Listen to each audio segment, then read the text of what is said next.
migrants from reaching his state. Of course, in Florida, he is deploying more than 250 additional officers and soldiers and more than a dozen air and sea craft to the southern coast of his state, saying that the Coast Guard is lacking resources to interdict a mass migration if it were to happen. And as a result, Governor DeSantis is sending over 250 soldiers and officers to protect the state from the land, sea, and sky.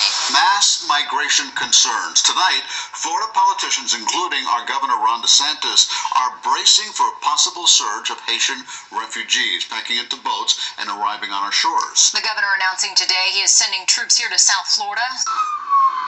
A new year, new arrivals, and a new plan aimed at slowing the rising tide of migrants trying to enter the U.S. illegally. But it's also the case, just to have a free and orderly society, the sheer number of people that have poured in, even if it was all legal, you can't take in 10 million people like this.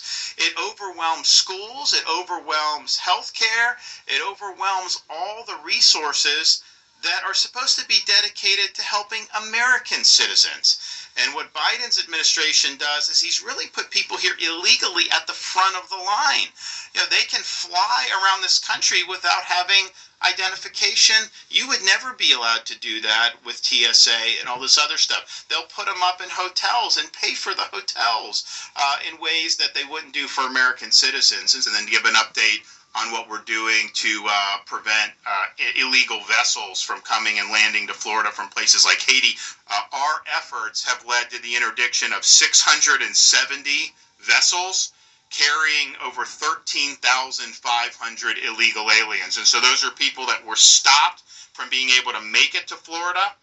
Those aliens get turned over to the Coast Guard, and then by law, they have to repatriate them to their home country. So we have a lot more ability to stop on the sea.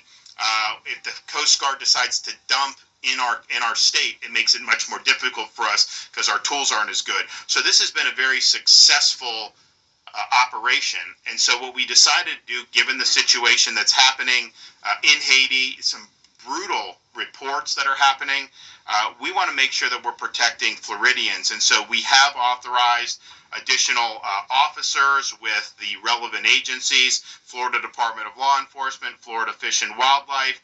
We've also augmented the National Guard, another 48 guardsmen, up to 133 soldiers from the Florida State Guard, and 30 additional officers from Florida Highway Patrol, 4 additional helicopters through the National Guard. So this is a significant augmentation.